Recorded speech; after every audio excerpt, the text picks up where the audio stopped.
प्यारे बच्चों, तो आज हम पढ़ेंगे कक्षा 9 हिंदी की नई पाठ्य पुस्तक गंगा से सूर्यकांत त्रिपाठी निराला द्वारा रचित प्रसिद्ध देशभक्ति कविता भारती जय विजय करे और इसका एक एक लाइन का अर्थ समझेंगे।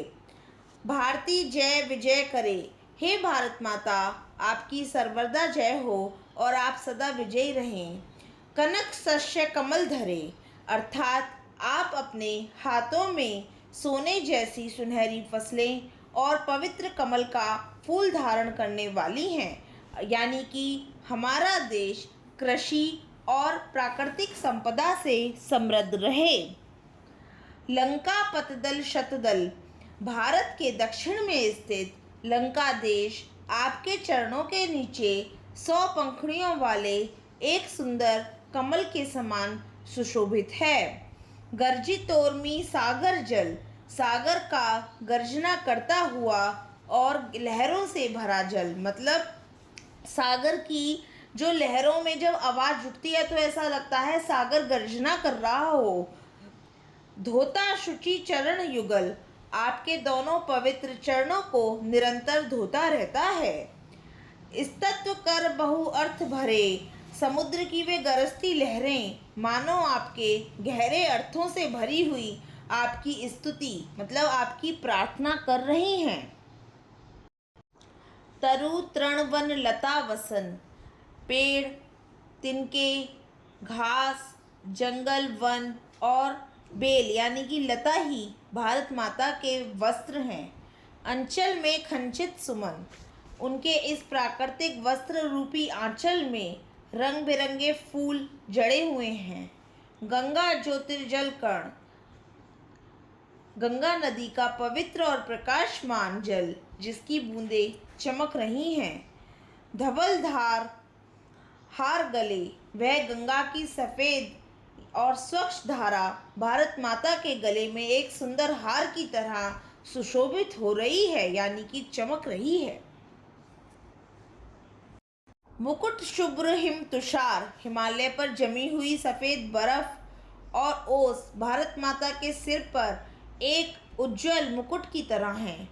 प्राण प्रणव ओंकार, भारत माता के प्राणों में पवित्र ओंकार की ध्वनि बसी हुई है और वहाँ के जीवन का मूल मंत्र है। जो हमारे यहाँ के जीवन का मूल मंत्र मानी गई है ओंकार की ध्वनि।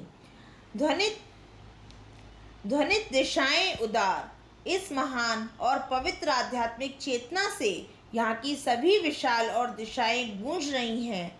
शतमुख शत्रभ मुखरे, भारत माता के यह स्वरूप सैकड़ों मुखों और सैकड़ों आवाज़ों जैसे नदियों के कलकल स्वर और मंत्रोच्चार से निरंतर गूंजता रहता है। अभी हमने एक एक पंक्तियों का अर्थ समझा। अगर हम इस पूरे काव्य का सारांश समझें तो वो इस प्रकार होगा कि यह कविता जो है हमारी भारत माता की स्तुति में लिखी गई है। ये एक तरह का बच्चों एक देशभक्ति गीत है जिसमें कवि माता सरस्वती और भारत भूमि के रूप की वंदना करते हुए उनकी सदा विजय की कामना करते हैं। यहाँ पर कवि कह रहे हैं कि सोने जैसी फसल और हाथों में कमल धारण करने वाली भारत माता की हमेशा जय हो। भारत के भौगोलिक स्वरूप का वर्णन करते हुए बताया है उन्होंने कि दक्षिण में स्थित लंका भारत माता के चरणों में एक कमल के समान है और समुद्र की गरजती हुई लहरें निरंतर उनके पवित्र चरणों को धोकर उनकी स्तुति करती हैं। आगे कवि ने प्राकृतिक और आध्यात्मिक वैभव को रेखांकित किया है और बताया है कि यहाँ के हरे भरे पेड़, तिनके, वन और लताएं ये सभी हमारी भारत माता के वस्त्र हैं और उनके आंचल में अनगिनत फूल खिले हुए हैं। गंगा नदी का पवित्र और चमकीला जल उनके गले में एक सफ़ेद हार की तरह सुशोभित है जो जगमगा रहा है।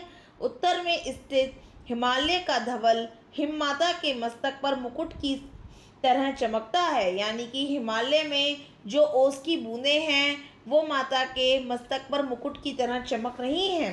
भारत की आत्मा में ओमकार का पवित्र स्वर गूंजता है और इसका उद्गार दिशाएं सैकड़ों मुखों से भारत की गौरव गाथा का गान करती हैं। पाठ यहीं समाप्त होता है। पढ़ाई बने पहचान, हर बच्चा बने महान। धन्यवाद।